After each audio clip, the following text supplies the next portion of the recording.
The coffee had to be exactly right. 2 sugars. Oat milk, heated to the temperature just below scalding. Not warm, not hot, but that precise degree that Richerℹ had described to me exactly once, in the first year of our marriage, and which I had never forgotten because forgetting it meant a silence that was somehow worse than any argument we never had. I had learned early that his silences carried more weight than other men's words. Hi, my beautiful family. Welcome back to your own family channel, Mr. Peter Stories. After a long break, I am finally back. I missed you all so much. Right now, I have only one official channel, Mr. Peter Stories World. Many other channels are copying videos from my old channel and re-uploading them to mislead and fool you. I need one favor from all of you. Please support me by watching the full story and not leaving in the middle. This will help YouTube understand that you are still with your brother, Mr. Peter. Thank you for your love, support, and loyalty. I truly appreciate each and every one of you. Let's continue. I stood at the counter in our kitchen in Buckhead at 6:47 in the morning, still wearing yesterday's clothes, and I measured everything carefully. Outside the window, the Atlanta sky was doing that thing it does in late October, pale grey dissolving into pale blue, the kind of morning that cannot decide what it wants to be. The neighborhood was quiet. Our street was always quiet. That was one of the things Christian had loved about the house when we bought it 11 years ago. No noise, no disruption. Everything exactly as it should be. I had not slept, not because we had argued. We rarely argued anymore. I had not slept because sometime around midnight I had gotten up for a glass of water and found myself sitting at the kitchen table with my old laptop open, and 4 hours passed before I understood what I had been doing. I had been going through my portfolio, work I'd designed in my late 20s, before the wedding, before the move from my apartment in Decatur to his world in Buckhead, before I became the woman who made the coffee at 6:47 in the morning. There was a Parks Commission project I won through the city of Atlanta, a redesign proposal for the green corridor near Piedmont Park that my professor at Georgia Tech had called the best student-to-professional transition work he had seen in years of teaching. There was a community garden project in East Point for a non-profit that served elderly residents, where I had designed raised planting beds low enough for wheelchair access, and the director had cried at the ribbon cutting. Small projects, real projects, work that had my name on it and no one else's. I looked at those files for 4 hours, and I could not tell you exactly what I was looking for. I was not planning anything. I was not building toward a decision. I think I just needed to look at evidence that I had existed before him, that there had been a version of me with her own ideas and her own name and her own reasons for getting up in the morning. I closed the laptop when I heard his alarm go off upstairs. The coffee was ready by the time he came down. He was already dressed. Christian was always already dressed, never rumpled, never caught between one version of himself and another. He wore a charcoal suit that I had picked up from the dry cleaner on Tuesday and a white shirt that he had ironed himself because he did not trust anyone else to do it correctly. He was in his mid-40s, and he was handsome in that particular way of men who have always known they were handsome, not vain exactly, just settled into it the way you settle into a chair you have owned for years. He looked at me. "You didn't come to bed," he said. "I couldn't sleep," I said. "Coffee's ready." He picked up the mug. He took one sip. He didn't say anything, which meant it was right. I released a breath I had not known I was holding. He stood at the counter going through his phone, emails, calendar, the architecture of a day that was already fully constructed before it began. I refilled my own coffee and sat at the table where 4 hours ago I had been someone else entirely. "The Hargrove dinner is tonight," he said without looking up. 8 o'clock, dress nicely." "I know," I said. "I confirmed the reservation yesterday." He nodded. He finished his coffee. He picked up his keys and his jacket, and he kissed me on the top of my head, the way you kiss something that belongs to you, and then he was gone. I sat in the quiet kitchen for a long time after the front door closed. The Hargrove dinner was at a restaurant in Buckhead Village, the kind of place with low lighting and a wine list that required reading glasses and conversations that were always about deals or acquisitions or the correct opinion to hold about something. Christian's world was built from rooms like this. I had spent 11 years learning how to inhabit them. There were 12 of us at the table. Christian's colleague, Ward Hargrove, and his wife, Peggy. 2 junior partners from Christian's firm and their wives.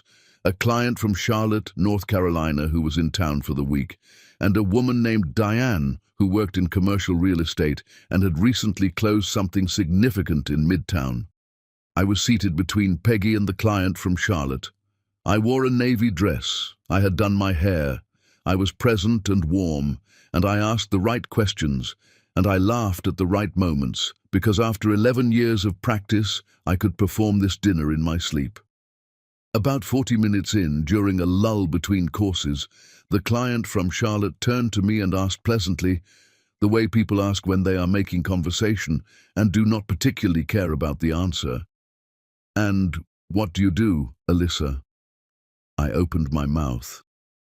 "She keeps the lights on around here," Christian said from across the table. He said it warmly. He said it with a fond smile directed at me, the smile of a husband who is proud of his wife, and the table responded to that smile the way tables do, with warmth, with small laughter, with nods. Honestly, I'd fall apart without her managing everything. She's the reason the house runs. "That's wonderful," Peggy said to me. "It's so important." "It really is," someone else agreed. The conversation moved on. I picked up my fork. I moved food around my plate. I kept my expression exactly right. Warm, modest, pleased to be acknowledged. Later, after the restaurant, after the drive home, after Christian had gone upstairs to take a call, I stood at the kitchen sink washing my hands even though they did not need washing, and I thought about that moment. The way he had answered for me, the way he had taken the question, a simple, ordinary question asked by a stranger, and replaced my answer with his own. Not cruelly, never cruelly, with warmth, with the confidence of a man who knows the answer to every question in the room, including the ones about his wife. He had described me to 12 people as a household manager. Not an architect, not a woman with a degree from Georgia Tech and a portfolio of real work, and a professor who had once written a letter of recommendation that used the word exceptional. Just the woman who keeps his life running, a function, a service, something useful and necessary and entirely without its own ambitions. I scrubbed the inside of the sink, even though it was already clean.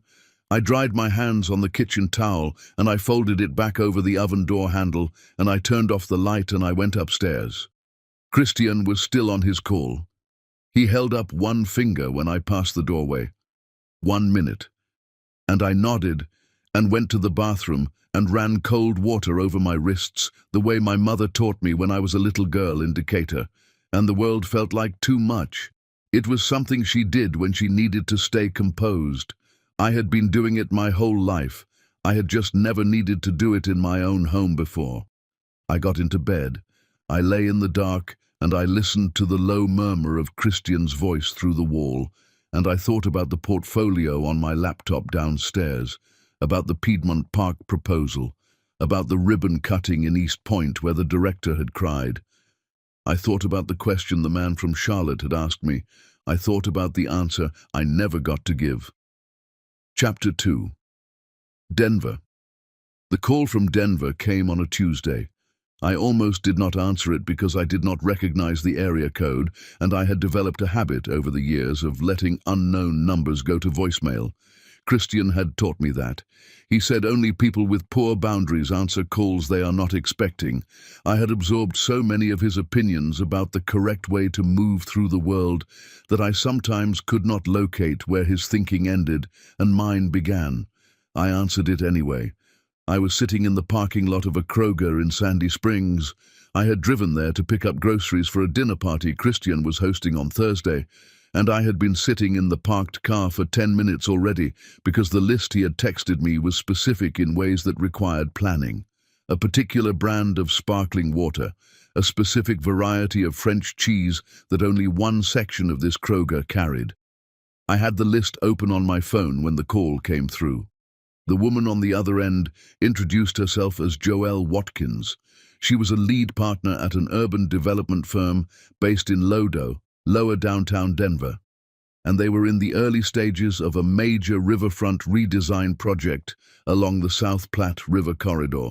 Someone had passed them my portfolio, the work near Piedmont Park, the East Point Community Garden, a few other pieces she named that I had not thought about in years. She said they were looking for a landscape architect with both technical precision and what she called human instinct, the ability to design spaces that serve real people rather than just satisfy a brief. She said my work demonstrated that quality in a way they had not found elsewhere. She asked if I would be willing to fly to Denver for a preliminary meeting. I sat in that parking lot for a long time after she hung up. I did not go inside the Kroger. I sat with my hands in my lap and the engine off, and I looked through the windshield at a woman loading groceries into her trunk and a man arguing gently with a cart that would not roll straight, and the ordinary, unremarkable motion of a Tuesday afternoon in Sandy Springs, and I tried to understand what had just happened. Someone had found my work, my old work, the work I had done before I became Christian's wife, the work I had packed away like winter clothes at the end of a season that never came back. Someone had found it and called it exceptional and wanted to fly me to Colorado to talk about a project that sounded larger than anything I had ever touched. I went inside eventually. I got everything on the list. I drove home and put everything away and started the prep work for Thursday, and I did not say a word about the call. I told him at dinner 2 nights later. I want to be honest about how I told him. I did not tell him the way I would have told a friend, with excitement, with my hands moving, with the full weight of what it had felt like to sit in that parking lot and feel something inside me lift its head for the first time in years. I told him the way I had learned to tell Christian things that mattered to me, carefully with the volume turned down, with the edges smoothed, because I had discovered somewhere in the middle years of our marriage that presenting things too large gave him more surface area to work with. I said there had been a call from a firm in Denver, that they had seen some of my old work, that they wanted to discuss a project. I watched his face while I said it. He was cutting his chicken. He kept cutting. "What kind of project?" he asked. I told him about the South Platte corridor, the scope, the fact that they wanted to fly me out. He set his knife down. He looked at me across the table with an expression I had seen many times over the years. Not unkind, never unkind, something more careful than that. The expression of a man who's about to say something for your own good. "Baby," he said, "I just want you to be realistic about this." I kept my face still. These firms reach out to a lot of people during early development phases. It's part of their process. They cast wide. They collect ideas. They get free conceptual thinking from people who don't understand that's what's happening. He picked his knife back up. "It doesn't always mean what you think it means. I've seen it happen 100 times. I just don't want you to get your hopes up over something that might be a courtesy call." He said it gently. He said it the way you speak to someone you are trying to protect. And the terrible thing, the thing I have turned over in my mind many times since, is that for a long moment I believed him. The Denver call, which had felt enormous and real, and like the first true thing to happen to me in years, shrank in that moment to something small and possibly imaginary. A courtesy call. A collection of free conceptual thinking from someone naive enough to be flattered by the attention. That was what years of this did. It made his voice louder inside my head than my own. "You're probably right," I said. He nodded. He was already looking at his phone. I ate the rest of my dinner, and I cleared the table, and I ran the dishwasher, and I waited until he was settled in the study with his work, before I went upstairs to our bedroom and sat on the edge of the bed and opened my email on my phone. I typed Joelle Watkins a reply. I told her I was available to meet. I told her I was interested in hearing more about the project. I asked about dates. I did not tell Christian. I pressed send, and I sat there on the edge of the bed in the quiet Buckhead house, and I felt something I had not felt in so long I almost did not recognize it. It was small and fragile, and it sat in the center of my chest like an ember that has been under ash for a very long time. I did not name it that night. I was not ready to name it. The reply from Denver came the following morning while Christian was in the shower. Joelle wrote back quickly, which told me something. She proposed 2 possible dates in the coming month. She said they would cover flights and accommodation.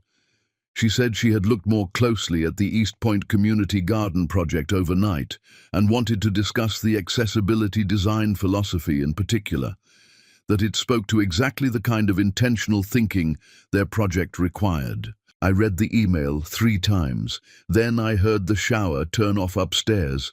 I closed my email and opened the grocery app and started a new list for the following week, and by the time Christian came downstairs, I was standing at the counter with his coffee ready and my face arranged and the morning proceeding exactly as it always did.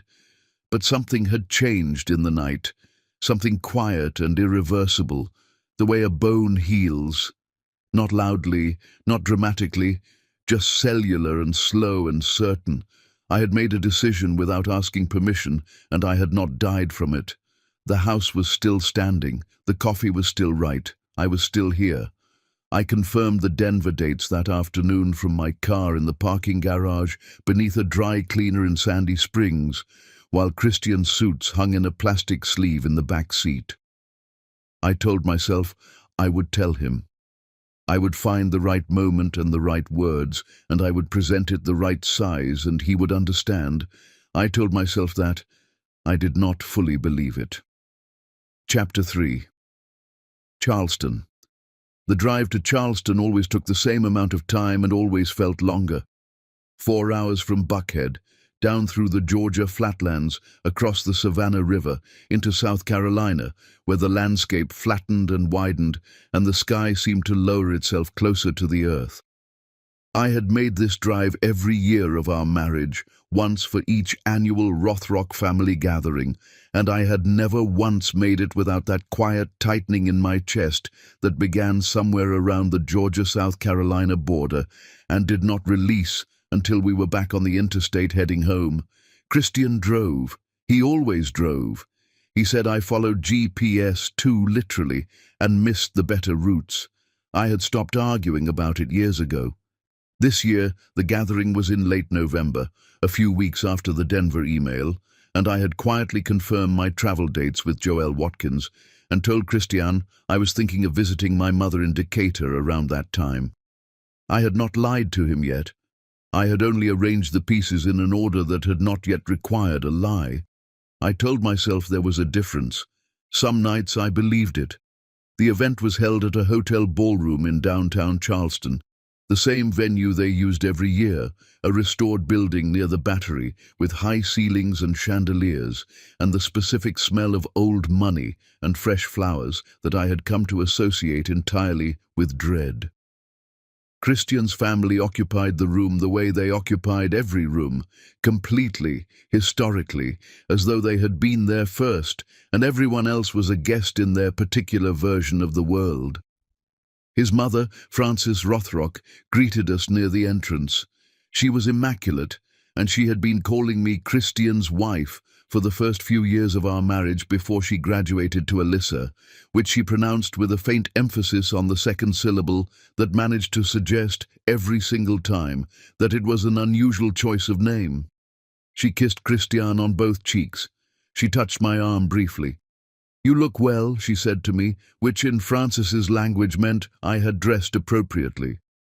"Thank you, Frances," I said. "So do you." She had already turned back to Christian. The dinner table seated more than 20 people. Rothrock cousins and their spouses, 2 of Christian's college friends who had married into adjacent families, a business associate of his father's who attended every year, though Christian's father had been gone for several years now. I knew most of their names. Some of them knew mine. I was seated between Christian's Aunt Helena, who was pleasant and asked about Atlanta traffic with genuine curiosity, and a cousin's husband named Garrett, who sold insurance in Columbia and had very strong opinions about college football. I managed both conversations with the ease of long practice. I ate carefully. I drank one glass of wine slowly. I watched the room the way I always watched it, with the particular attention of someone who understands she is a guest in a place that will never fully be hers. Midway through the main course, Frances leaned forward from her seat at the head of the table and directed a question toward our end. "Alyssa," she said pleasantly, with the smile she reserved for public occasions. "I was telling Helena the other day that I realize I don't know very much about how you spend your days. What is it that keeps you busy?" The table quieted slightly. Heads turned in that subtle way of people who are pretending not to listen while listening completely. I had the words ready. I had actually prepared them on the drive down, in the passenger seat while Christian navigated. I was going to say that I was a landscape architect, that I had been developing new project work, that I had an exciting opportunity in Denver I was exploring. Simple, true, mine. "Alyssa manages the house," Christian said. He said it pleasantly. He said it without looking up from his plate, with the ease of a man stating a fact so obvious it barely requires stating. "She handles everything domestic, so I can focus on the firm. It's more than it sounds. I have high standards." He smiled then briefly, and a few people at the table smiled back because it was a self-deprecating kind of comment, the kind that makes the speaker seem charmingly demanding rather than simply demanding. Frances nodded with satisfaction. "Well, that is important work," she said, in the tone she used for things that are important in the way that background music is important, necessary, unremarkable, easily forgotten. Helena patted my hand. I looked at my plate. The food on it was very good. I noted this in a distant way, the way you note the weather when you are thinking about something else entirely. I had the words ready, and he had spoken before I could use them, and around the table people had accepted his answer, as though I were not sitting right there, as though the question had been about him all along. I excused myself after dessert was served. The hotel bathroom was at the end of a long carpeted corridor, past a row of framed photographs of historic Charleston that I had walked past every year and never once stopped to look at. I went inside, and I ran cold water over my wrists, and I looked at myself in the mirror above the sink. I looked fine. That was the strange thing. I looked like a woman at a dinner party who had stepped away to check her lipstick. Nothing on my face announced what was happening beneath it. I stood there for several minutes, long enough to be certain that I was not going to cry, certain that I was going to walk back into that room and finish the evening with the same composure I had carried into it, certain that the feeling expanding in my chest, not anger exactly, something older and quieter than anger, was real and not imaginary, and deserved to be taken seriously. I walked back down the corridor and returned to my seat, and I finished my dessert, and I spoke pleasantly to Helena about Atlanta traffic, and I smiled at the right moments, and I performed the remainder of the evening without a single visible crack. Christian fell asleep quickly in the hotel room. He always slept well. It was one of the things I had once admired about him, that clean, untroubled sleep, the sleep of a man with no unfinished business in his own mind. I lay beside him in the dark and listened to the faint sounds of downtown Charleston outside, a car passing, voices somewhere below, the distant sound of water, and I thought about the dinner table, about the question Frances had asked, about the answer I had prepared and never delivered. At some point I picked up my phone and went to the bathroom and sat on the edge of the tub and called Renata. Renata Briggs had been my closest friend since our sophomore year at Georgia Tech. She lived in Houston now, worked in hospital administration, and raised two sons mostly alone after her divorce, and called me every Sunday evening without fail. She answered on the second ring, even though it was late her time, because that was the kind of friend she was. "Tell me," she said, just that, no hello. So I told her. Not everything, not Denver, not the email, not the quiet rearranging of pieces that had been happening for weeks. Just tonight, just the table and the question and the answer he gave before I could give my own. Renata was quiet for a moment when I finished. Then she said, and I have thought about these words many times since, "You know what I think? I think you know who you are. I just think you're not in a place that lets you be her." I sat on the edge of that hotel bathtub in Charleston for a long time after we hung up. The tile was cold through my clothes.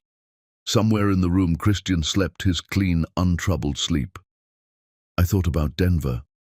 I thought about Joelle Watkins saying human instinct. I thought about my mother in Decatur running cold water over her wrists at the kitchen sink when the world felt like too much, and how I had inherited that habit without either of us ever naming it, and how strange it was to carry your mother's coping mechanisms into a life she never imagined for you. I got back into bed very carefully so as not to wake him. I did not sleep for a long time. Chapter 4. What he did. I told him I was going to see my mother. It was not entirely a lie. I did call my mother in Decatur the night before my flight, and we talked for a long time about nothing in particular. Her garden, the neighbors, a documentary she had watched about national parks that she thought I would like. And I told her I loved her, and I hung up, and I finished packing my carry-on. I had printed and bound my portfolio at a FedEx office on Peachtree Road the previous afternoon, while Christian was at a client meeting in Midtown. The flight from Hartsfield-Jackson to Denver International took just under 4 hours. I had a window seat, somewhere over the middle of the country, where the land below flattened into a vast brown geometry of fields and roads.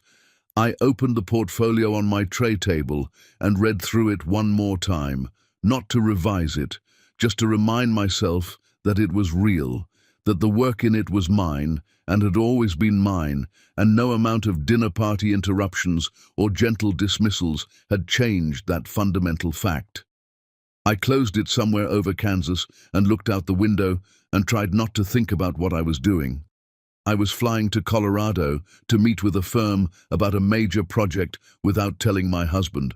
I was doing this because the last time I told him something that mattered to me, he spent several minutes explaining why it probably did not mean what I thought it meant, and I had believed him, and I could not afford to go through that again. That was the truth of it, reduced to its simplest form. Denver in November was cold in a way that Atlanta never is. A dry, bright cold, with a sky so blue it looked artificial. The Rocky Mountains sitting on the western horizon like something a child had drawn. I took a rideshare from Denver International into Lodo and checked into a small hotel on Wasey Street, 2 blocks from the river. My room had a window that looked out over a rooftop toward the water. I stood at it for a while after I set my bag down. The South Platte River corridor ran through the western edge of downtown Denver. Not a grand river, nothing like the rivers in the geography of my imagination, but something more interesting than grand. A working river in a working city, moving through neighborhoods that had been industrial and were becoming something else. Confluence Park sat at the point where Cherry Creek met the South Platte, a green, open space that the city had been developing in stages for years. I had read everything I could find about it. I had studied the existing design, the traffic flows, the community usage patterns, the gaps between what the space was and what it could be. I had done all of this in the hours after midnight when Christian was asleep. The firm's offices were in a converted warehouse on Wiwata Street, exposed brick and high windows and drafting tables that signaled serious work done by people who understood that the environment you work in shapes the thinking you produce. Joelle Watkins met me in the lobby. She was in her 50s with close-cropped grey hair and the direct handshake of someone who does not perform warmth she does not feel. I liked her immediately. There were 4 people in the room: Joelle, 2 senior architects, and a younger woman named Priya, who handled community engagement and asked the most precise questions of anyone in the room. I presented for 40 minutes. I was nervous for exactly the first few minutes. There is something that happens when you have been away from your own competence for long enough. A moment of genuine uncertainty at the threshold, a real question about whether the person you used to be is still accessible. And then something shifted. The way it shifts when a body remembers something the mind has been trying to forget. I stopped performing confidence and started doing the work. I talked about the South Platte corridor, the way I had thought about it in the hours after midnight, with specificity, with genuine curiosity, with the ideas I had developed not because someone asked me to, but because the problem was interesting and my mind had turned toward it the way water turns toward a slope. The room was quiet, in the way that means people are listening rather than waiting to speak. When I finished, Joelle set down her pen. "This is exactly the vision we were hoping someone would bring," she said. I cried in the rental car in the parking garage beneath the Wiwata Street building. Not dramatic crying, no sounds, just tears running down my face while I sat with my hands on the steering wheel and the engine off, the kind of crying that is not about sadness at all, but about something being released that has been held under pressure for a very long time. I sat there for a while. Then I wiped my face and drove back to the hotel on Wesley Street and ordered room service, and ate it sitting on the bed with the television off, looking out the window at the Denver rooftops and the darkening sky. I thought about calling Renata. I thought about calling my mother. I did not call either of them. Some things you need to sit inside alone before you are ready to hand them to another person. I was home by Thursday evening. Christian was in the kitchen when I came in, standing at the counter with a glass of wine and his laptop open. He looked up when I came through the door and said, "How's your mother?" And I said, "She's good, sends her love." And I took my bag upstairs and put the portfolio at the bottom of my closet behind my winter coats and came back downstairs and made dinner. 3 days passed, normal days. Coffee in the morning, his suits from the dry cleaner, a dinner with a colleague on Wednesday that I prepared for and attended and navigated without incident. I moved through those days like someone carrying something fragile, carefully with attention, trying not to disturb the surface. On the 4th day I came home from an errand to find Christian sitting at the kitchen table. He had a boarding pass in his hand. It had fallen from the pocket of my grey coat, the one I had worn to the airport, the one I had hung in the front closet without checking the pockets. Denver International to Hartsfield Jackson, my name on it. He set it on the table between us when I walked in. He did not yell. Christian almost never yelled. He asked questions. Careful, precise questions, delivered in the measured tone of a man who has decided to remain in control of a situation and intends to stay that way. Where had I been? Why had I lied? Who was the firm? How long had this been happening? I sat down across from him. I told him the truth. The full truth, all of it. Denver, the call, Joelle Watkins, the presentation, the portfolio I had rebuilt in the hours after midnight. I told him it went well. I told him they were interested. I watched his face while I said it. I watched him process the information with the stillness of a man recalibrating rather than reacting. When I finished, he was quiet for a moment. Then he told me I was being naive, that I did not understand how these things worked at this level, that my inexperience made me vulnerable to being used for my ideas without compensation or credit. He was not angry. He was never angry. He was always concerned. He was simply worried about me. I almost believed him. I need to be honest about that. After all those years, his voice in my head was louder than my own, and for a long, fractured moment, I sat at that kitchen table and felt the Denver presentation shrink back towards something that might have been imagined. Then I remembered Joelle's face when I finished presenting. The quality of the silence in that room. This is exactly the vision we were hoping someone would bring. I held on to that. 2 days after our conversation, an email arrived from Joelle Watkins. The subject line read, "We received a message from someone identifying as your husband. I read it standing in the kitchen in the early morning with my coffee going cold in my hand. I read it twice. Then I sat down very slowly at the kitchen table, the same table where he had placed the boarding pass between us like evidence, and I read it a third time. He had called them. While I was going through the normal motions of those days, the coffee, the dry cleaning, the Wednesday dinner, he had called the firm in Denver and told them I was dealing with a family health situation and would need to withdraw from consideration. I sat at the table for a long time. Outside, the Buckhead morning was proceeding as it always did. The quiet street, the pale sky, the neighborhood exactly as it should be. I picked up my phone and I replied to Joelle's email. I told her there was no health situation. I told her I needed to explain. I asked if she had time to speak. Her response came within the hour. "Call me whenever you're ready," she wrote. Chapter 5. What he said. I called Joelle from my car, not from the house.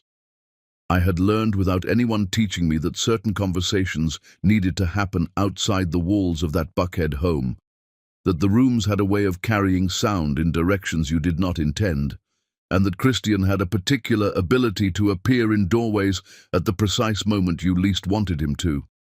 So I told him I was going to the pharmacy, and I backed out of the driveway, and I drove 2 streets over and pulled into a quiet cul-de-sac beneath a row of oak trees that had dropped most of their leaves by now, and I called Denver. Joelle answered quickly. I told her everything. Not the version I had been carrying carefully, not the edited account I might have offered to protect his dignity or preserve some version of my marriage that was already beyond preserving. The full account. The call in the Kroger parking lot. The dinner where he spoke before I could speak. The boarding pass on the table, and then the email, the message he had sent to her firm without my knowledge, the health situation he had invented, the withdrawal he had submitted on my behalf as though I were a child whose affairs required managing. Joelle did not interrupt. She was the kind of person who understood that some accounts need to be delivered whole before they can be responded to. He said, "You are a competent designer with a regional portfolio and moderate talent and absolutely no understanding of what it takes to operate at the level you are pretending to aim for. These people in Denver do not want you. They want a narrative. They want a face for a project that needs a certain kind of optics, and you are filling a requirement, not a role." He said, "Without me, you are nothing. You will never survive without me." He said it without raising his voice. That was the part that stayed with me longest, the absence of heat in it. He said it the way you state a fact that requires no emphasis because its truth is self-evident. I stood in the doorway of his study and I listened to every word. I did not cry. I did not argue. I did not defend myself or my work or the 40 minutes in a Denver conference room where the silence had the quality of people genuinely listening. I looked at him for a long moment. I was memorizing something, not his face. I already knew his face. I was memorizing the feeling of this moment, the specific and irreversible clarity of it, because something had just happened that could not be undone. He had said the thing that had always been underneath the dinner party interruptions and the gentle dismissals and the boarding pass on the table. He had finally said it plainly, and I had finally heard it plainly, and there was no version of our marriage that survived that kind of plainness. "Thank you," I said. He blinked. It was the one response he had not prepared for. I turned, and I walked upstairs and I closed the bedroom door quietly behind me. I did not slam it. Slamming it would have given him something to respond to, and I did not want to give him anything anymore. I sat on the edge of the bed. Then I picked up my phone and I opened my email, and I wrote to Joelle Watkins. I told her I was ready to present. I told her I would have a full proposal in 3 weeks.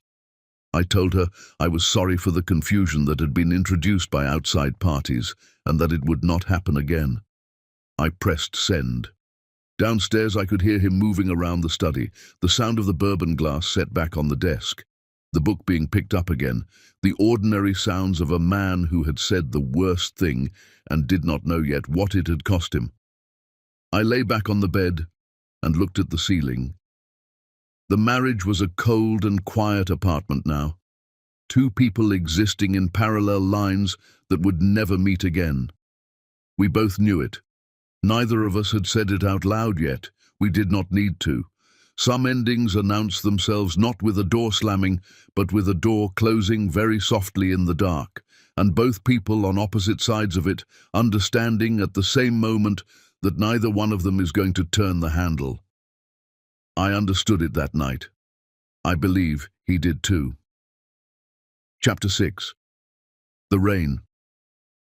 It had been raining in Atlanta since before I woke up. Not the dramatic kind of rain that announces itself.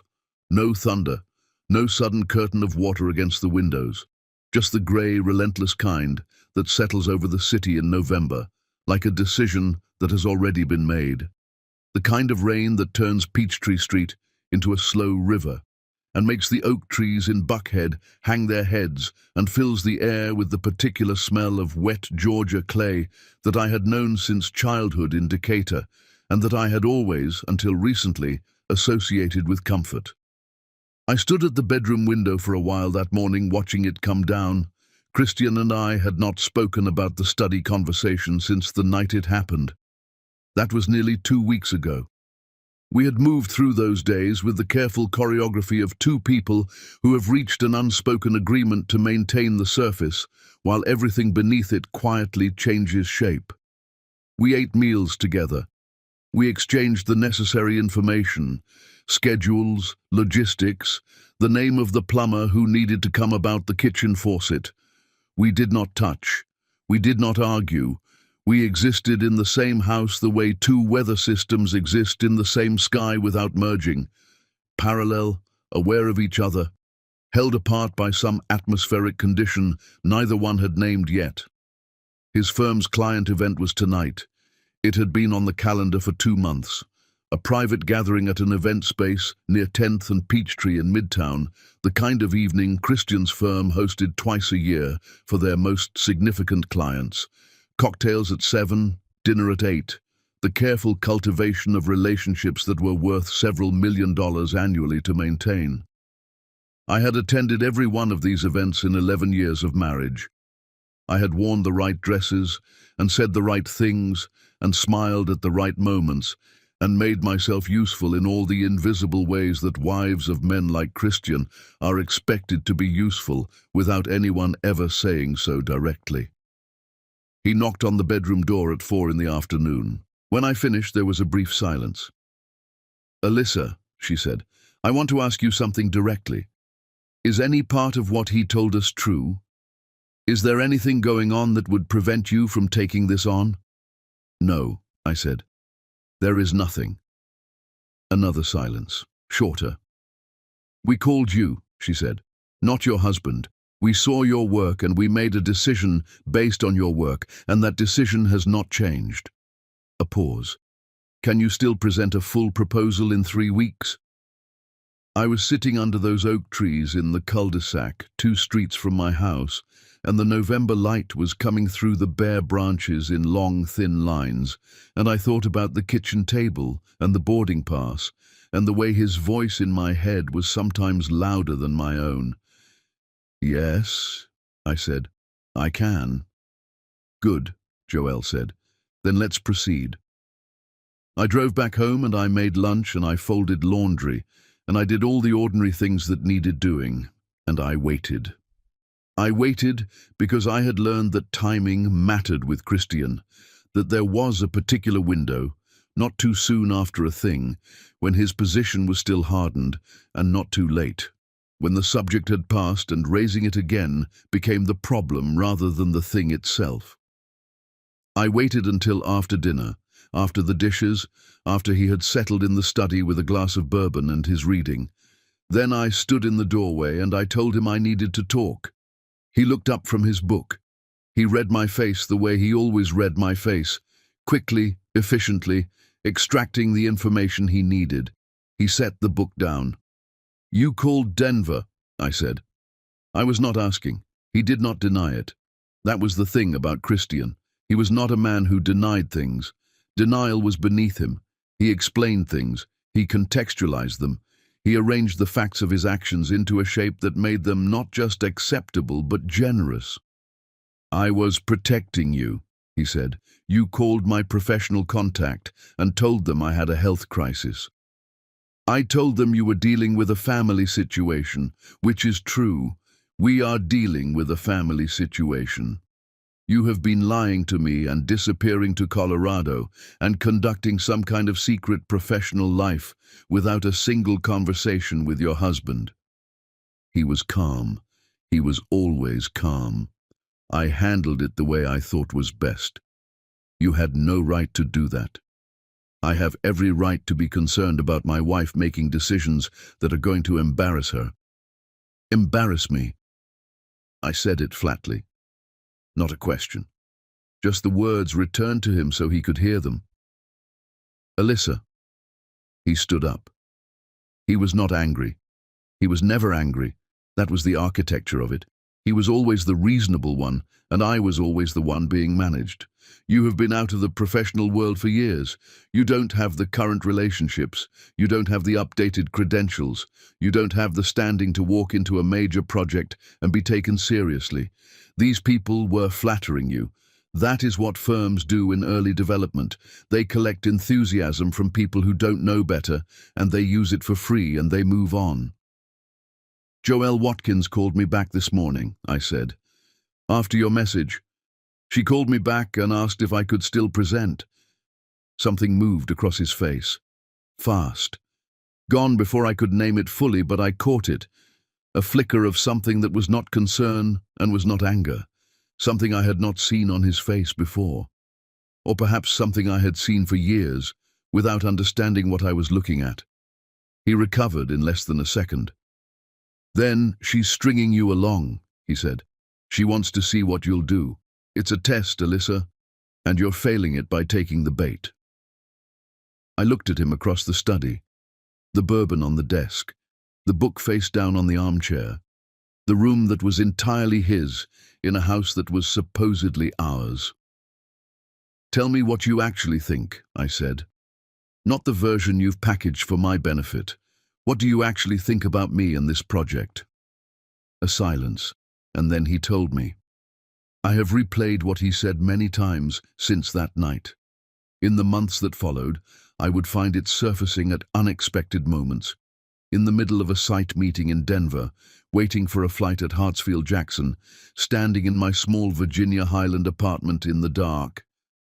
It would arrive without invitation, and I would let it pass through me the way you let a weather system pass, by not fighting it, by understanding it is temporary, by remembering that its power over you is exactly as large as you allow it to be.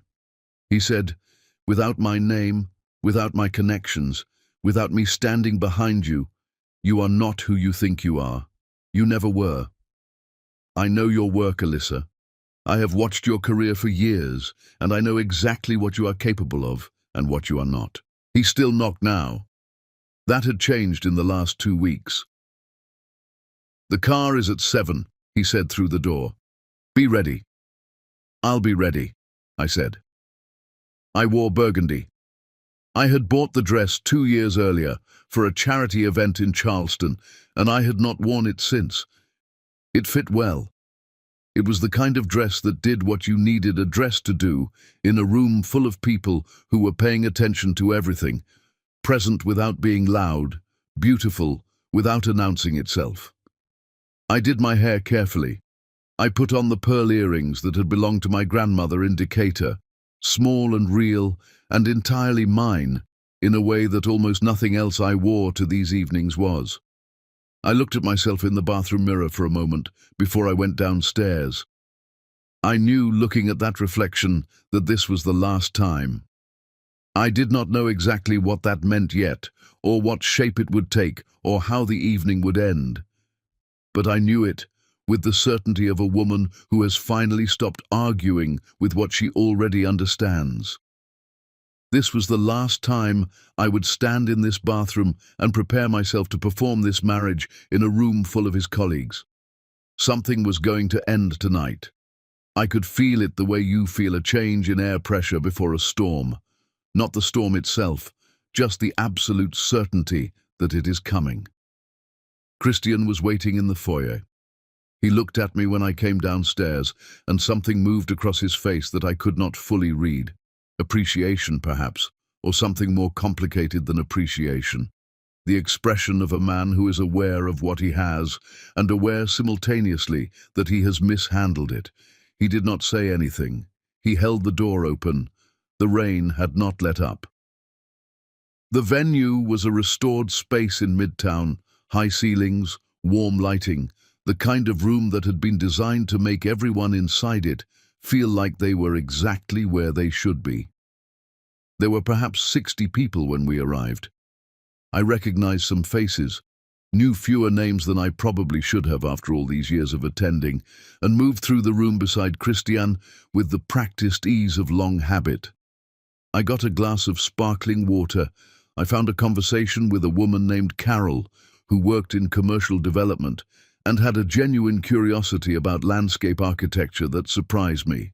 She asked real questions, the kind that required real answers, and I found myself talking about the South Platte Corridor project in Denver with more openness than I had intended. Just the broad shape of it. Just enough for her to lean forward slightly and say, "That sounds remarkable. That's your project?" And I said, "Yes, that is my project." The words felt extraordinary in my mouth. Simple and true, and mine. Christian appeared at my shoulder. "Alyssa," his hand at the small of my back. "Come meet Richard." Richard was a senior partner at a firm that represented one of their largest clients. He was in his 60s, silver-haired, with the easy authority of someone who has spent decades being the most important person in most rooms he enters. He shook my hand and asked how I was enjoying the evening. I smiled. I said it was lovely. And then I stepped back slightly to get another drink from a passing tray, and I was no longer the center of the conversation, and Christian was talking to Richard about a project timeline, and I stood just outside their circle in the warm light of that midtown room, and I was not really listening until I was. Remarkable woman.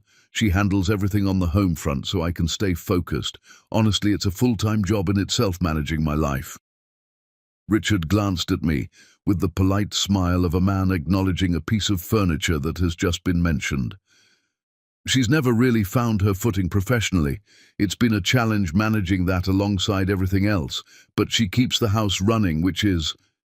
I did not hear the rest of the sentence. I stood very still for a moment. The room continued around me. The conversations, the laughter, the warm light, the rain against the tall windows. Someone walked past with a tray of champagne. A man near the fireplace said something that made 3 people laugh at once. I set my glass on a passing tray. I did it slowly and carefully, the way you set something down when you want to be sure it is stable. Then I walked to the coat check at the front of the venue, and I retrieved my coat and my bag, and I walked out the front door. The valet stand was covered but barely. The rain came in sideways under the canopy and collected in pools on the dark pavement, and the street beyond was empty and glistening under the streetlights. I stood with my coat held closed at the collar, and I did not move to avoid the rain that reached me at the edges of the canopy, because it did not seem to matter. The young valet, he was maybe 20 years old, wearing a yellow rain slicker that was too big for him, looked at me with the careful neutrality of someone trained not to ask questions. I handed him my ticket. Christian came through the door behind me. I heard him before I saw him. I heard his footsteps on the wet pavement, and then he was beside me at the valet stand, and I turned to look at him, and his face in the rain-blurred light was the face I had been looking at for 11 years, and I felt nothing that I had expected to feel. No anger, no grief. Something quieter than either of those things and more final. "What are you doing?" he said. Not a question, a statement that was also a command. "Getting my car," I said. "Alyssa." His voice was low, controlled. "If you leave this party tonight, we are done." I looked at him. The rain fell on both of us, on his charcoal jacket and my burgundy dress, and the yellow slicker of the young man, who was pretending very hard not to hear this conversation. "I know," I said. Something crossed his face. I think he had not expected that answer. I think he had expected negotiation, or tears, or the particular kind of apology I had become fluent in over the years. The apology that was not really an apology, but a management of his comfort at the expense of my own. "Fine," he said. His jaw was tight. "Then we're done. You'll never survive without me, Alyssa. I want you to understand that clearly." The young man in the yellow rain slicker brought my car around. He pulled up to the curb and stepped out, and held the door open without making eye contact with either of us, because he understood, the way young people who work these jobs understand, exactly what he had just witnessed. I walked to the car. I got in. I closed the door. I adjusted the mirror. I put both hands on the wheel. The rain on the windshield turned the midtown streetlights into long, blurred streaks of gold and white. I turned the wipers on. I sat there for 3 full seconds. I counted them. And then I pulled away from the curb and drove into the Atlanta rain and did not look in the rearview mirror. The radio came on automatically, some song I did not recognize. I turned it off. I drove in silence through the wet midtown streets, past the lit windows of restaurants and the dark mouths of parking garages, past people walking quickly with their heads down under umbrellas, through the ordinary moving world of a rainy Friday night in Atlanta that had no idea what had just happened and did not need to. I checked into a hotel on West Peachtree. The woman at the front desk asked if I had a reservation. I said no. She found me a room on the 9th floor without further comment. The room was clean and neutral and entirely without history. I sat on the edge of the bed in my burgundy dress and my damp shoes and my grandmother's pearl earrings, and I did not call anyone. I did not cry. I sat there for a while in the quiet room with the rain against the window and the city below going about its business. Then I picked up my phone. I opened the browser. I typed 4 words into the search bar. "Divorce attorney, Atlanta, Georgia." I pressed search, and the results came up, and the room was very quiet, and outside the window, Atlanta was dark and wet and enormous and entirely indifferent, and I had never in my adult life felt so completely and terrifyingly free. Chapter 7. The smallest apartment. The hotel room on West Peachtree was not cheap, and I stayed for 3 nights because I could not yet make myself go back to the Buckhead house while Christian was still in it, and I did not know what the correct next step was. Sometimes, when you do not know what the correct next step is, the most honest thing you can do is stay very still and let yourself not know for a little while. I had a modest amount of money in a personal checking account I had opened at a branch of a credit union in Sandy Springs a few years earlier. I want to be honest about why I opened it, because I spent a long time telling myself it was for no particular reason. A small financial independence, a modest autonomy, the kind of thing any sensible woman maintains regardless of the health of her marriage. But sitting on the edge of that hotel bed on the second morning, watching Atlanta emerge grey and wet from the previous night's rain, I understood what I had actually been doing at that credit union branch in Sandy Springs. I had been preparing, not consciously, not with any specific plan or timeline, but somewhere beneath the surface of the life I was performing, some quieter and more honest part of me had been making small provisions for a morning exactly like this one. I was grateful for her. That earlier version of me who had walked into that branch and opened an account and said nothing about it to anyone. I was grateful in the way you are grateful to a stranger who left something useful behind for you without knowing you were coming. I called a divorce attorney on the second morning. Her name was Diane Okafor, and she had an office in Decatur, 2 miles from my mother's house, and she had been recommended by a woman in my mother's church, whose own divorce years earlier had been, in my mother's words, handled with dignity. I did not know what I needed yet, but I knew I needed dignity. I had been running low on it for some time. Diane Okafor had a calm voice and a precise way of asking questions that made me feel for the first time in days that I was talking to someone who was on my side not because they liked me, but because it was their job to be, and they were good at their job. She asked about assets.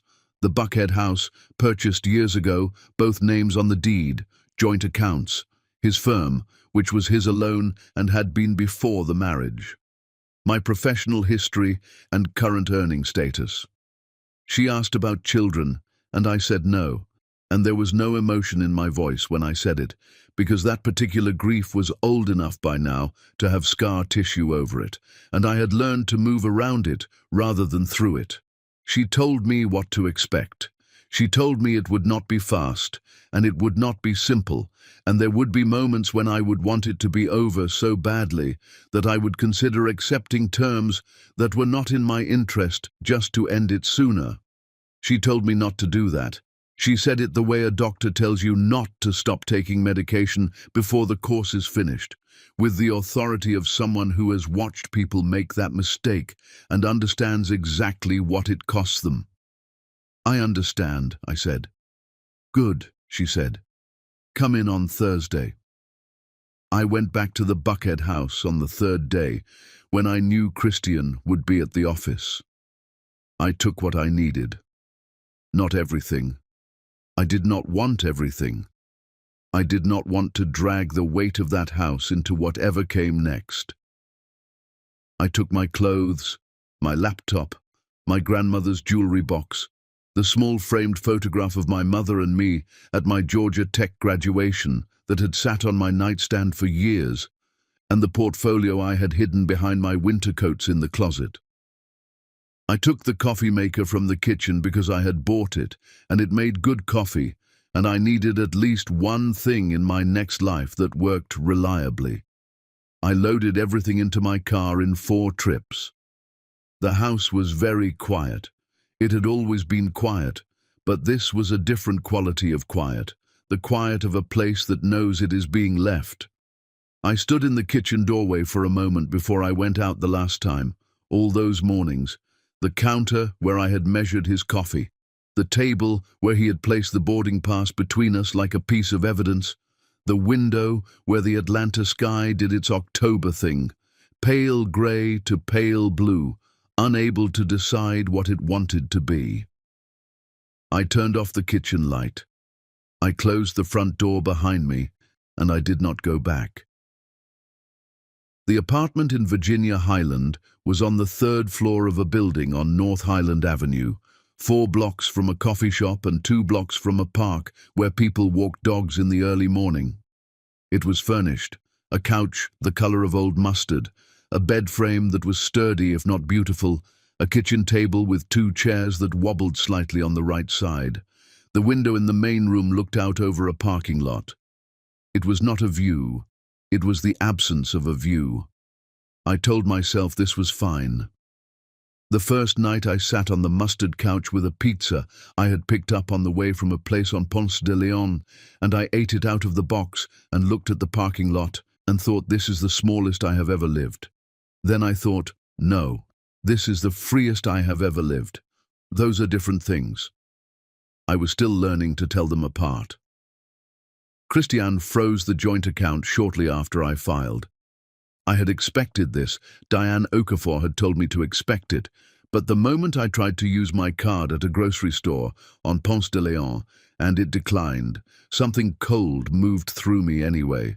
I stood at the register and paid with cash from my personal account, and I walked to my car, and I sat for a moment with my hands on the wheel. I thought about his voice in the study. Without me, you are nothing. I thought about Joel Watkins. We called you, not your husband. I drove back to the Virginia Highland apartment and I put the groceries away and I opened my laptop and I worked until midnight on the Denver proposal.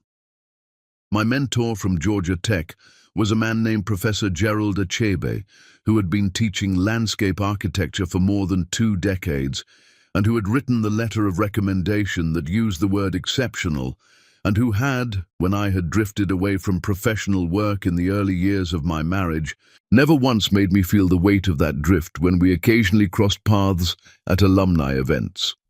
He was the kind of person who understood that women's careers have interruptions that men's careers generally do not, and who regarded this not as a character flaw, but as a structural condition that his students navigated as best they could.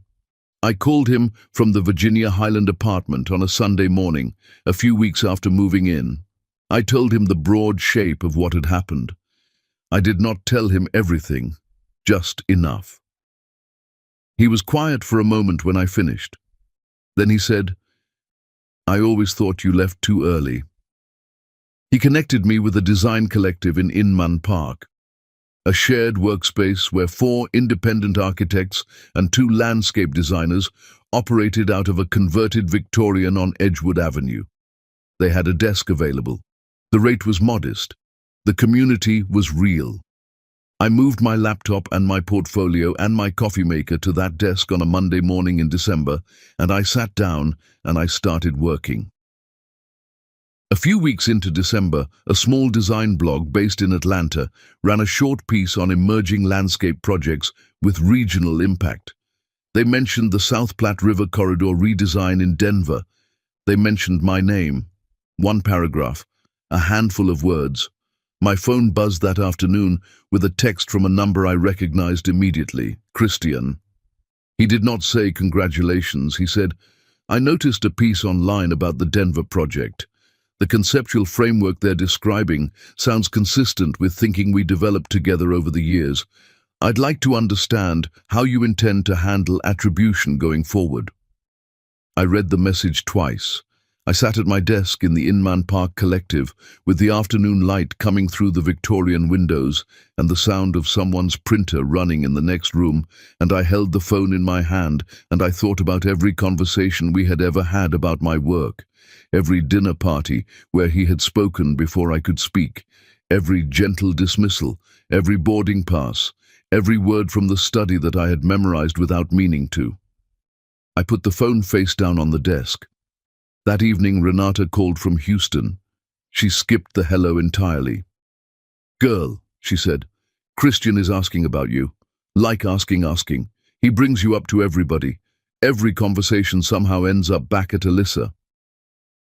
I was at my kitchen table in the Virginia Highland apartment, eating cereal for dinner because I had forgotten to buy groceries again, and I was tired in the particular way of someone who is rebuilding something large from very small pieces. "I'm busy," I said. "I know you are," Renata said. "I just thought you should know." I finished my cereal. I washed the bowl. I went back to my laptop and worked until the building settled into the sounds of a winter night, and the Denver proposal on my screen was closer to finished than it had been that morning. That was enough for one day. That had to be enough. Chapter 8. Her name in print.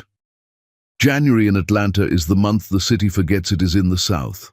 The temperature drops in ways that feel personal, not the dramatic cold of Chicago or the honest cold of Denver, but a damp, penetrating chill that settles into old buildings and thin coats and the bones of people who grew up expecting warmth. The Victorian on Edgewood Avenue, where the Inman Park Collective operated, had radiators that knocked and hissed through the night, and a draft that came through the front windows, no matter how many times the building manager caulked the frames. I bought a small space heater for under my desk and a heavier cardigan from a thrift store on Moreland Avenue, and I arrived every morning before the building was mostly empty, and I worked. I was learning something about myself in those early morning hours that I had not known before, or had known and forgotten. I was learning that I was capable of a quality of sustained focus that had nowhere to go inside my marriage. That the same mind that had spent years managing dinner party logistics and dry cleaning schedules and the precise temperature of another person's coffee was, when given actual work to do, a serious and productive instrument. I did not say this to anyone. It felt too much like an accusation of myself. But I felt it every morning when I sat down at that desk in the cold Victorian and opened my laptop, and the Denver proposal was there waiting, and I picked up exactly where I had stopped the night before without losing a single thread. I submitted the full proposal to Joelle Watkins on a Thursday morning in the third week of January. Then I sat at my desk and did nothing for approximately 20 minutes, because I did not know what to do with my hands. Joelle called on a Monday. I was in the collective kitchen making coffee when my phone rang, and I saw the Denver area code, and I went into the small meeting room at the back of the building and closed the door. She said the proposal was the strongest they had received. She said the review committee had discussed it at length. She said there were aspects of my approach to community integration, the way I had designed the accessible pathways to serve both elderly residents and families with young children, without either group feeling that the space had been built around the other one's needs, that had generated genuine conversation in the room. She said they wanted to proceed. Full contract. My name as lead landscape architect. I stood in that small meeting room with the door closed and the sound of the collective operating around me on the other side of the wall, and I said the professional things, timelines, next steps, paperwork, a site visit in February. And when I hung up, I stood there for another moment with my hand still on my phone. Then I went back to the kitchen and finished making the coffee, and I brought a cup to Priya, one of the designers who worked 2 desks down from mine and who had become the closest thing I had to a daily human presence. She looked at my face and raised her eyebrows. "Good news?" she said. "Yes," I said. "Good news." I did not say more than that. Not yet. Some things need to be held quietly for a little while before they are safe to share. February was the site visit. I flew into Denver International on a Tuesday morning and took a ride-share directly to Confluence Park, where Cherry Creek meets the South Platte, and I stood at the edge of the water in the February cold, with my coat buttoned to the collar and a notepad in my hand, and I looked at the land I was going to redesign. It was bare in February. The trees stripped, the grass pale and matted, the river running low and grey between its banks. A man walked a dog along the existing path. 2 joggers passed without looking up. The city moved around the edges of the park in every direction, indifferent and enormous, and the park itself sat in the middle of it like a held breath. I stood there for a long time. Long enough that my fingers went numb inside my gloves, and the notepad filled with observations and small sketches and questions I would need to answer before the project began. Long enough that the dog walker passed me twice, once going and once coming back, and nodded the second time with the recognition of someone who has seen you standing in the same place long enough to become part of the landscape. I thought about the East Point garden, about the ribbon cutting where the director had cried, about the raised planting beds designed low enough for wheelchair access, and how that decision had not come from a brief or a requirement, but from standing in the space and thinking about the actual people who would use it. I thought about what it meant to design something for people who needed it to work. The architectural record piece ran in March. I did not know it was coming. Joelle had mentioned in passing that a journalist had reached out to the firm about the South Platte project and that she had spoken with them, but I had forgotten about it in the momentum of early project work. Priya found it first. She came to my desk on a Thursday morning with her phone held out and a look on her face that I did not immediately understand. "Have you seen this?" she said. I took the phone. It was a feature in Architectural Records' online edition. Not a brief mention, not a handful of words on a local blog, but a full piece on the South Platte River corridor redesign as a model for urban landscape development in American cities. 3 photographs of the site, a detailed description of the project's vision and methodology, and a section, 4 full paragraphs, on the lead architect, her philosophy, her approach, her previous work in Atlanta, her name, my photograph, taken at the Confluence Park site visit in February, me standing at the edge of the water with my coat buttoned and my notepad in my hand, looking at the river with the particular focused expression of someone who is thinking hard about something real. I read the piece twice at my desk, while Priya pretended to work and kept glancing over. There was a line in the middle of the 4th paragraph that I have not forgotten. The journalist wrote that my design approach demonstrated what she called a rare combination of structural rigor and human empathy. The ability to think in systems while never losing sight of the individual person standing inside one. I set the phone down on my desk. Structural rigor, human empathy. I thought about years of dinner parties. I thought about the boarding pass on the kitchen table. I thought about a study in Buckhead, and a voice that had never once described me in those terms, or any terms that acknowledged I was a person with a professional identity worth describing. I did not cry. I had done most of my crying in the Virginia Highland apartment in the first weeks after the hotel on West Peachtree, alone and quiet and without an audience, and I was largely finished with that phase. What I felt sitting at that Inman Park desk reading those 4 paragraphs was something cooler and more durable than tears. I felt confirmed. The second jealousy moment arrived through a mutual friend named Tanya, who called me on a Saturday afternoon in late March, while I was at the Virginia Highland apartment reorganizing my closet. "I have to tell you something," Tanya said, "and I need you to not make it weird." "Tell me," I said. She told me that Christian had been at a client lunch in Buckhead the previous week, that one of his clients, a developer from Birmingham who apparently read Architectural Record, had pulled up the piece on his phone during lunch and slid it across the table and said something along the lines of, "This woman's work is exactly what we've been looking for. Do you know her?" Tanya paused for effect. "Christian looked at the photograph," she said. "Your photograph, your name, your 4 paragraphs." And he did not say anything for a long time, like a noticeable, uncomfortable amount of time, and then he said something polite and excused himself to the men's room. I held the phone against my ear and looked at my closet. "His assistant told someone who told someone who told me," Tanya added. "Also, apparently he Googled you extensively. Someone saw his screen." I thought about him sitting at that Buckhead restaurant with a client's phone in front of him, my face on the screen, my name above it. The 4 paragraphs that described me in terms he had spent years making sure I never used to describe myself. "He looks tired," Tanya said more quietly. "I'm just saying, people have noticed." I thanked her. I hung up. I went back to reorganizing my closet with the focused attention of a woman who has a site review call in Denver in 2 hours and a full project week ahead, and exactly 0 minutes to spend thinking about a man who is just now discovering the size of what he dismissed. That evening I booked a flight to Denver for the following Tuesday. I was in the air when Chicago called.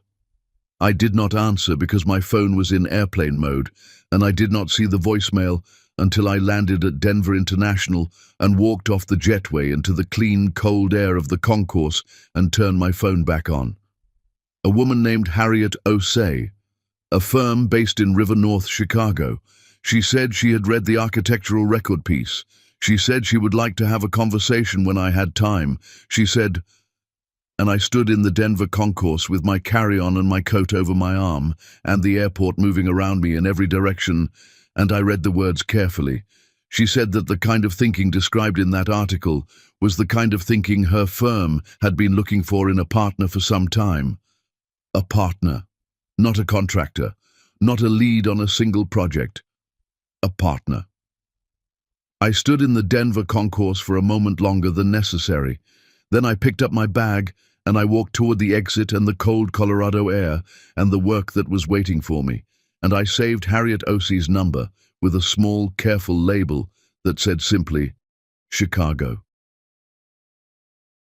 Chapter 9. Coffee.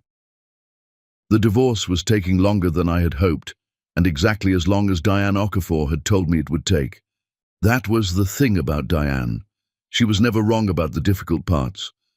She had told me in our first meeting that Christian would fight the house, and she was right. She had told me he would freeze assets, and she was right.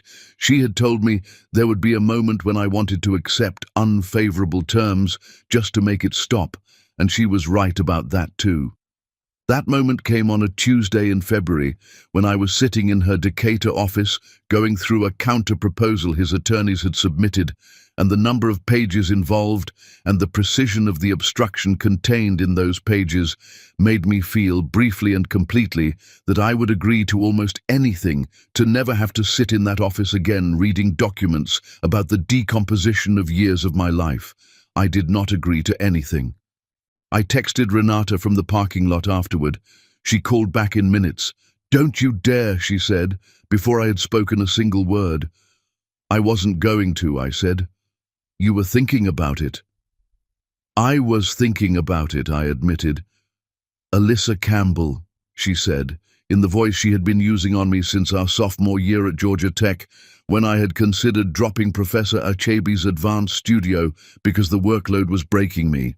"You did not survive all of that to give away the last thing he wants to take from you. You hear me?"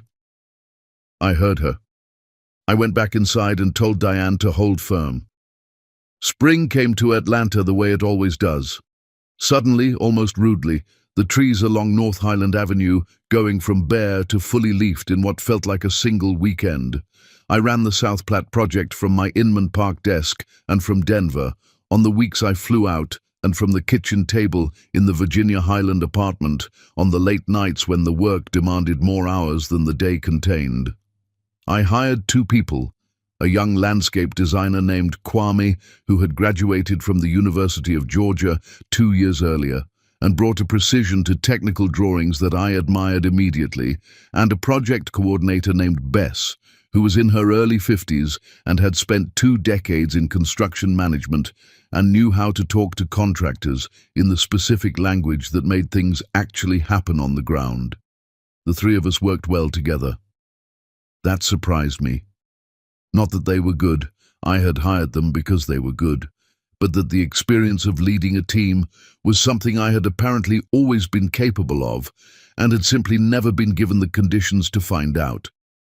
I ran our meetings with the same attention to precision I had once applied to dinner party logistics, and it turned out that precision transferred. The skill of holding many moving parts in your head simultaneously and keeping them all moving in the right direction was the same skill, regardless of what the parts were. I had been practicing it for years in a context that did not give it a name. I gave it a name now. I called it my job. I was good at my job. It was Christian's attorney who requested the meeting. Diane called me on a Wednesday morning in April while I was in the middle of a site call with Kwame in Denver, and I asked him to hold on and stepped away from the laptop to take her call. She said Christian's attorney had reached out. Christian was requesting an informal meeting. Not a legal proceeding, not a mediation session, just a conversation, neutral location, no attorneys present. His attorney had used the phrase, clearing the air. I stood in my Virginia Highland kitchen with the April light coming through the window over the parking lot, and I thought about it. "You don't have to," Diane said. "I know," I said. "It may smooth the final paperwork, or it may be a waste of your morning." "I know that too," I said. I told her I would go. I told her to confirm the meeting for the following Tuesday, somewhere in Midtown, somewhere public, somewhere with good coffee, because if I was going to sit across from my almost former husband, I intended to at least have a good cup of coffee while doing it. I got there first. The coffee shop was on Crescent Avenue in Midtown, a place I had chosen specifically because it was not anywhere we had ever been together, not a restaurant from our life in Buckhead, not a place that had a history attached to it that either of us would have to navigate around. clean ground. I ordered a medium coffee, paid for it myself, and chose a table by the window where I could see the door. He came in a few minutes past the hour. He looked different, not destroyed. Richerℹ was not a man who allowed himself to look destroyed in public. He was too conscious of his appearance for that, and too practiced at managing what he presented to the world. But different. Reduced in some way I could not immediately quantify. Thinner, perhaps, or not thinner, just less substantial somehow, as though the specific gravity of him had decreased slightly. The quality of certainty that had always occupied the room ahead of him, that air of a man who knows the answer to every question before it is asked, it was still there but running at a lower frequency than I remembered. He ordered a coffee at the counter. He brought it to the table himself. He sat down across from me. "You look well," he said. "Thank you," I said. We talked about the paperwork for a few minutes. There were points in the counter-proposal that his attorneys had introduced that Diane believed were negotiating positions rather than genuine demands, and Christian confirmed this without much resistance. He named a number on the house settlement that was closer to reasonable than anything his attorneys had put on paper. I noted it without committing to it, and we moved through the practical items with the efficient joylessness of two people trying to dissolve something cleanly that was not built to dissolve cleanly. And then, about 12 minutes in, he set his coffee cup down and said something that had nothing to do with paperwork. "I've been thinking," he said. He was looking at the table when he said it, "about whether we moved too fast, whether we—" He stopped, started again. "I don't know that we gave this enough of a chance to find its way back." I looked at him. I looked at him the way you look at something you once knew very well and are now seeing from a sufficient distance to understand its actual size. He was not asking for me back because he missed me. I want to be precise about this because I have thought about it many times since, and I believe the precision matters. He was not talking about love or longing or the specific texture of all those years of shared mornings. He was talking about the fact that somewhere between the architectural record piece and the Chicago voicemail and the Buckhead restaurant where his client had slid a phone across the table with my photograph on the screen, the story he had been telling himself about the two of us had stopped making sense. In that story, he was the capable one and I was the managed one, and the distance between us was a measure of his success. And now the distance was a measure of something else entirely, and he did not know what to do with a version of the story that did not have him at the center of it. He was not asking for his wife back. He was asking for the version of the world in which he was still the most important person in my life. I could not give him that. It would not have been kind to try. "Christian," I said. He looked up. "You told me I would never survive without you." I said it quietly, without heat, the way you state something that is simply and completely true. "I need you to know that I'm doing fine." He looked at me for a moment. Something moved through his expression that I recognized from the study in Buckhead, that fast and quickly buried flicker of something unguarded. This time I could name it. It was not anger, it was not grief. It was the specific expression of a man who has just heard something he already knew but had been hoping was not true. He nodded once, very slightly. I finished my coffee, I put on my coat, I picked up my bag. "I'll have Diane follow up on the settlement number," I said. I left first. I paid for my own coffee on the way out. I had paid when I ordered, but I want to note this because it mattered to me, the completeness of it. The leaving nothing unsettled, the walking out of that coffee shop owing him nothing, not even the courtesy of letting him pay for 12 minutes of my morning. Outside on Crescent Avenue, the Atlanta Spring was doing what Atlanta Spring does, warm and green and slightly too much of both, the kind of day that makes the city look like it has never had a problem in the world. I stood on the sidewalk for a moment and breathed it in. A woman I did not know walked past with a child on her hip and a coffee in her free hand, and did not look at me. A man walked a dog the color of caramel. A delivery truck idled at the curb 2 doors down. Tanya texted me later that afternoon. The barista, a young woman who happened to know someone who knew Tanya, because Atlanta is a large city that operates like a small town in the ways that matter, had apparently witnessed the end of our conversation through the window as I left. He sat there for 40 minutes after you left, Tanya wrote. Just sat there.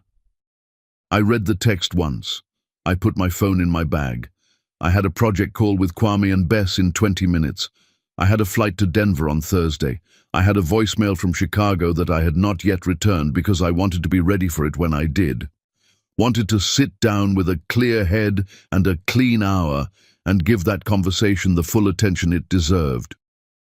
The divorce finalized on a Wednesday in early November, almost exactly 1 year after the rain outside the Midtown venue, almost exactly 1 year after a young man in a yellow rain slicker had handed me my keys without making eye contact because he understood what he had just witnessed.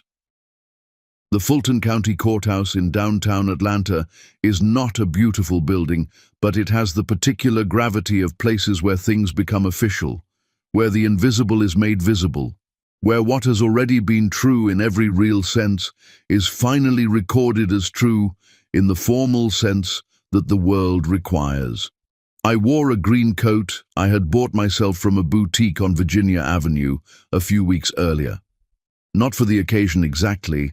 I had bought it because I needed a coat and I liked it, and I had enough money now to buy a coat that I liked without calculating the purchase against someone else's reaction to it.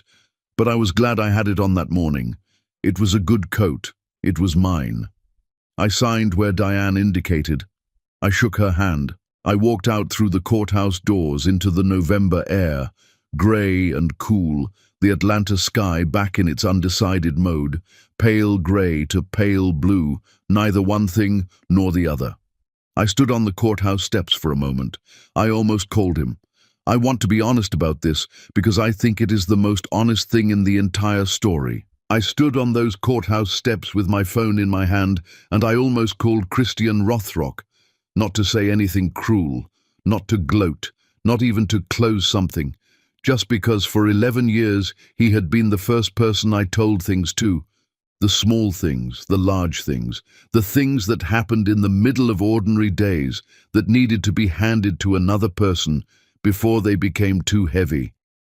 And the habit of him was the very last thing to go. After the house and the joint account and the dinner parties and the study conversation and the rain outside the Midtown venue, after all of it, what remained at the end was just this. The reflex of reaching for him when something happened worth noting. Something worth noting had just happened. I put the phone in my coat pocket. I walked down the courthouse steps and along the downtown Atlanta sidewalk to where I had parked, and I got in my car, and I sat for a moment with my hands on the wheel. Then I drove back to Virginia Highland. I ordered Thai food from a place 3 blocks away, the same place I had been ordering from since I moved in. They knew my usual by now, a detail that felt unexpectedly significant, the small evidence of a life that had been building itself quietly around me while I was busy with other things. I ate at my kitchen table. I opened my laptop. I started drafting the Chicago proposal, not the preliminary email I had sent to Harriet Ozzie weeks earlier, but the full formal proposal, the document that would either make this happen or not, the thing I had been building toward since a phone rang in a Kroger parking lot in Sandy Springs on a Tuesday afternoon that I had almost let go to voicemail. Outside the Virginia Highland parking lot was dark and quiet. The building settled around me with its small nighttime sounds. Somewhere on North Highland Avenue a car passed, and its headlights moved across the ceiling briefly and were gone. I worked until midnight. It was the best evening of my adult life, and it looked like nothing from the outside, and I did not need it to look like anything at all. Chapter 10. Richerℹ. The settlement documents had been sitting in a manila envelope at the bottom of my bag for 3 weeks. Diane had given them to me the day the divorce finalized. The complete financial disclosure package that Christian's attorneys had been required to submit as part of the proceedings. The full picture of assets and liabilities and the true state of things beneath the surface of a life that had always presented itself as solid. I had taken the envelope and put it in my bag, and then put it under a stack of project files on my kitchen table, and then moved it to the bottom drawer of my desk at the Inman Park Collective, and then finally, on a Sunday morning in late November, when the Chicago proposal was submitted and the Denver project was entering its final phase, and I had for the first time in over a year a Sunday morning with nothing urgent in it, I made coffee, and I sat down at my kitchen table in the Virginia Highland apartment, and I opened it. I read for a long time. The picture that assembled itself from those pages was not dramatic. There was no single revelation, no hidden account, no document that reframed everything in an instant. It was more like watching a photograph develop slowly in a dark room, shapes emerging from grey, becoming more defined, until the image was clear and complete and you understood that it had always been this picture. You simply had not seen it yet. Christian's firm had been in serious financial trouble for the last several years of our marriage. Not catastrophic trouble. Not the kind that ends in bankruptcy or public collapse. The quieter kind. The kind that a certain type of man manages with extreme care, precisely because the appearance of solidity is itself a professional asset, because clients do not give large contracts to firms that look like they are struggling, because the performance of success is sometimes the only thing standing between a man and the acknowledgement of its absence. He had been losing clients steadily since the market shifted. He had taken on debt to maintain the Buckhead House, the Charleston appearances, the twice-yearly client events at Midtown venues where the sparkling water was a specific brand and the cheese came from France. The lifestyle had been running on credit and presentation for years before I walked out of the last one into the rain. I sat with this for a long time. Outside the Virginia Highland parking lot was doing nothing in particular. A Sunday morning in late November, a woman walking a small dog along the edge of the lot, a car starting somewhere below, the ordinary, unremarkable life of a building going about its weekend. I held the documents in my hands, and I thought about the study in Buckhead, the bourbon on the desk, the precise and devastating inventory he had delivered of my limitations, without my name, without my connections, without me standing behind you. He had said it like a man stating facts. He had said it with the authority of someone who knows the territory. And some part of what I had never been able to understand, the specific cruelty of it, the willingness to dismantle me so completely and so calmly, assembled itself now into something I could finally read. He was drowning. Not loudly, not visibly, but underneath the charcoal suits and the client dinners and the confident navigation of every room he entered, Christian Rothrock had been drowning for years. And I, with my old portfolio and my midnight hours and my call from a Denver firm that had found my work without his help and wanted my name on their project, I had been, without knowing it, the specific shape of everything he feared. Not a wife who needed managing, a woman who did not need him at all. The cruelty had a source. It was not contempt. It was terror. I sat with that for a long time, too. Not with forgiveness. I want to be precise about this, because I think there is a version of this story where understanding becomes an excuse, and I do not want to tell that version. What he did was what he did regardless of why he did it. The boarding pass on the table was real. The study conversation was real. The call to Denver was real. Understanding the fear underneath those things did not make them smaller. It just made them human.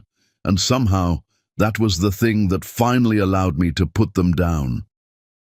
Richerℹ called on a Monday. She had received the full proposal. Her firm had reviewed it over the weekend. All of it.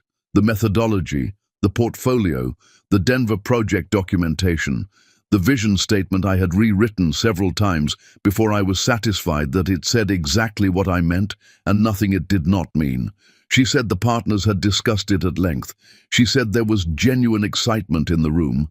She said the word that Joelle Watkins had said to me in a Denver conference room almost a year earlier, exactly the same word, and I thought briefly about how far a person can travel in the distance between one use of a word and another. She asked if I could come to Chicago.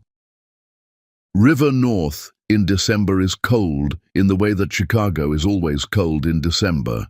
A serious, structural cold that comes off Lake Michigan and moves through the city with the authority of something that has been doing this for a very long time and does not require your cooperation. I flew in on a Wednesday morning and took a cab from O'Hare along the expressway into the city and checked into a hotel on Wabash Avenue and stood at the window for a moment looking out at the Chicago River and the bridges and the architecture of a city that had been building itself seriously for over a century. The firm's offices were on Kinzie Street in River North, a beautiful space, the kind of office that tells you something true about the people who work in it. Clean lines. Real light, work on the walls that was serious and specific and clearly made by people who cared about what they were making.